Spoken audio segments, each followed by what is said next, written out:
Alagappanagar പഞ്ചായത്തിന്റെയും Alagappanagar government Ayurveda ഡിസ്പെൻസറിയുടെയും national Ayush മിഷന്റെയും സംയുക്താഭിമുഖ്യത്തിൽ yoga ദിനാചരണം സംഘടിപ്പിച്ചു.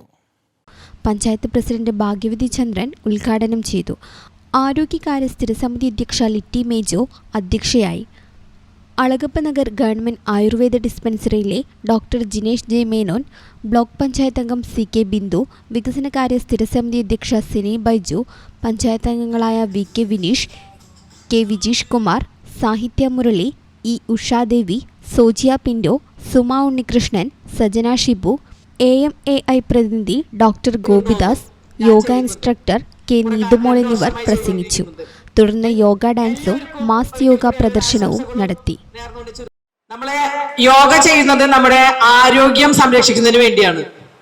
അല്ലാതെ എല്ലാവരും പറയുന്ന പോലെ വണ്ണം കുറയണോ അങ്ങനെ യോഗ ചെയ്യുന്നത്. നമ്മുടെ ആരോഗ്യം സംരക്ഷിക്കുന്നതിനും അതുപോലെ നമ്മുടെ മാനസികമായ ഒരു എന്താ പറയാ നമ്മുടെ ഒരു സംതൃപ്തി. എല്ലാവർക്കും നമസ്കാരം.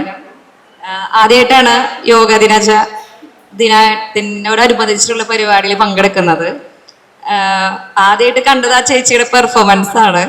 വളരെ വളരെ എന്ന് പറയാ അത്ഭുതപ്പെട്ടു പോയി. സത്യം പറഞ്ഞാൽ 71 വയസ്സിൽ ഇപ്പൊ ആക്ച്വലി എനിക്ക് 32 വയസ്സാണ്. അടുപ്പിച്ച് ഒരു കിലോമീറ്റർ നടക്കുമ്പോഴേക്കും ഞാൻ ഓട്ടോമാറ്റിക്കലി കിതയ്ക്കും. പക്ഷെ ആ ചേച്ചിയുടെ പെർഫോമൻസ് കണ്ടപ്പോൾ വളരെയധികം സന്തോഷം തോന്നിയിട്ടുണ്ട്. ഒരു വ്യാഴവട്ടക്കാലം മുമ്പാണ് യോഗ ഇത്രയും പ്രചാരത്തിലേക്ക് എത്തിയത്. ഭാരതത്തിന്റെ തനതായ ഒരു ശാസ്ത്രം ഇന്ന് അന്താരാഷ്ട്ര യോഗ ദിനമായി ജൂൺ 21 ആചരിച്ചു വരികയാണ്.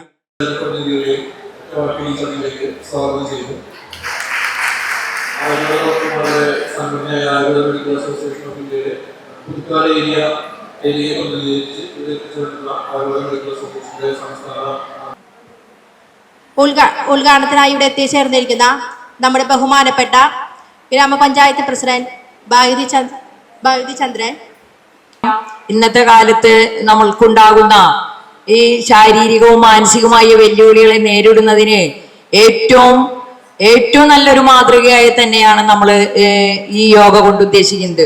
ഇപ്പൊ ആദ്യം തന്നെ നമ്മളുടെ ചടങ്ങിന് മുമ്പ് തന്നെ 71 വയസ്സായ ആ ചേച്ചിയുടെ പ്രകടനം നമ്മളിവിടെ ഈ വേദിയിൽ കണ്ടു. നമ്മൾക്ക് വിശ്വസിക്കാൻ കഴിയുന്നില്ല. ഗ്രാമപഞ്ചായത്തിലെ മുഴുവൻ യോഗ പഠിതാക്കളും അതുപോലെ തന്നെ ജനപ്രതിനിധികളും ഇവിടെ ഒരുവിധം എത്തിച്ചേർന്നിരുന്നു. എല്ലാവരോടും നന്ദി പറയാണ്. അതുകൂടാതെ നമ്മുടെ ഇത്തവണത്തെ അന്താരാഷ്ട്ര യോഗാ ദിന ആചരണത്തിന്റെ തന്നെ മെയിൻ തീം എന്ന് പറയുന്നത് ഹെൽത്തി ഏജിങ് എന്നുള്ളതാണ്.